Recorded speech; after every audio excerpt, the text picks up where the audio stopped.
Everyone knows that English can be spoken in a variety of ways, which we usually call accents. In science, we differentiate between accents and dialects, where accents can be described as purely phonetic deviations from standard English, while dialects are more like what we may call separate versions of English that differ from the original not only with their phonetics, but also lexis, that is words, and sometimes even grammar. Most of the time, however, the two terms are interchangeable, as most people who speak in a dialect also happen to have an adequate accent. Accents matter in real life and are a language feature that constantly influences daily human lives. A lot of that influence is derived from accent stereotypes. Here, we need to talk about the phenomenon of stereotypes itself.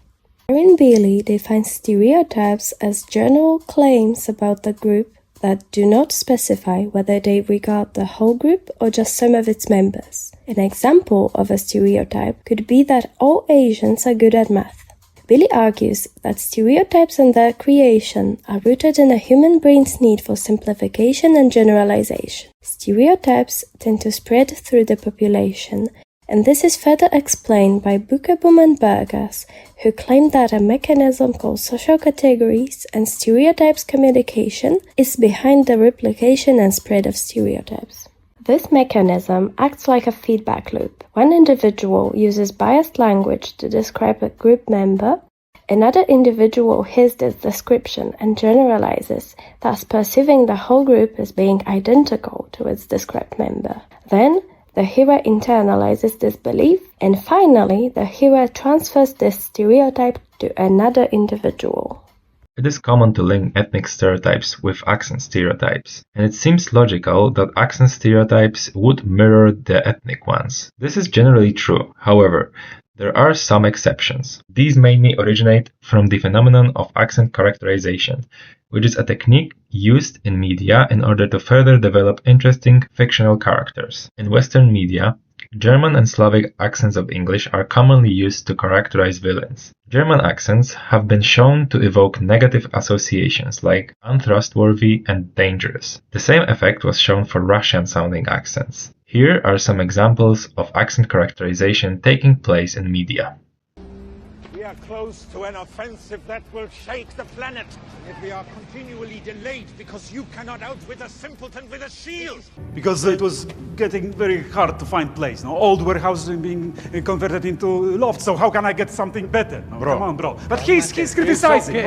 Characterizations like this are speculated to be the source of negative associations with German accent of English. However, the stereotypes associated with the accent are not the same as the stereotypes linked to Germans as an ethnic group. Several studies suggest that US citizens tend to think about Germans positively and attribute traits like intelligence and high competence to that group. Several scholars also argue that the German accent in media has become decoupled from Germans as a group and started to embody villainy and evil, but does not actually impact the social perception of the German people.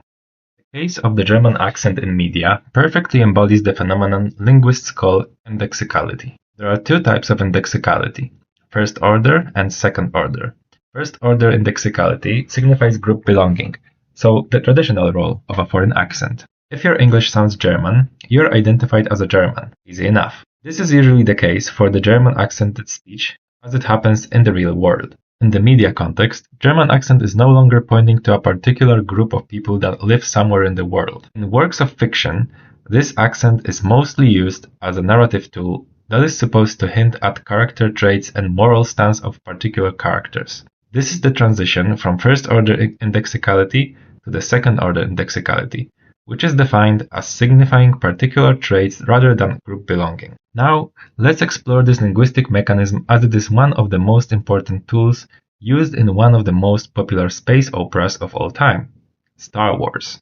When creating his grand narrative, George Lucas had to overcome one very serious problem. Aliens do not exist, and we have no idea what they are like. So, he had to figure out a way to make the audience immediately know which aliens are quote-unquote good and which are a little more nefarious. In order to quickly convey the moral standing of these alien species, Lucas and his team used the mechanism of second-order indexicality, As a result, the galaxy far, far away is full of species speaking English in various flavors.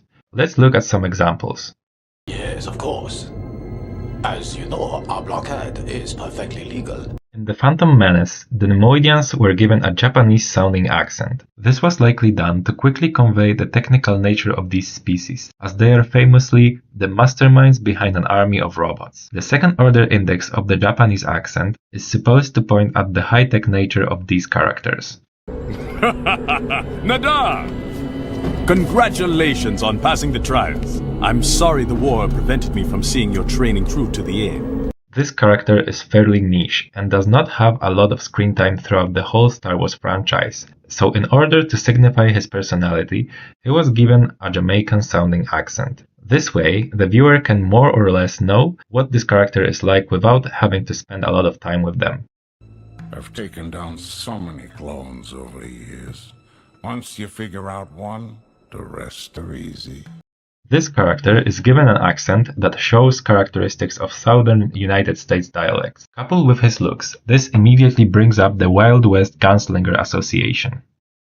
Now, you might remember we mentioned how the Russian and other Slavic accents were found to also be associated with villains. Let's see if this holds up in Star Wars. For thousands of years, Siberia supplied slave labor to the galaxy. It won't be long before the armies of the Republic track us here in the Outer Rim. To reiterate, stereotypes, associations, and indexicality are powerful features of language, and in the right hands can be a narrative building tool.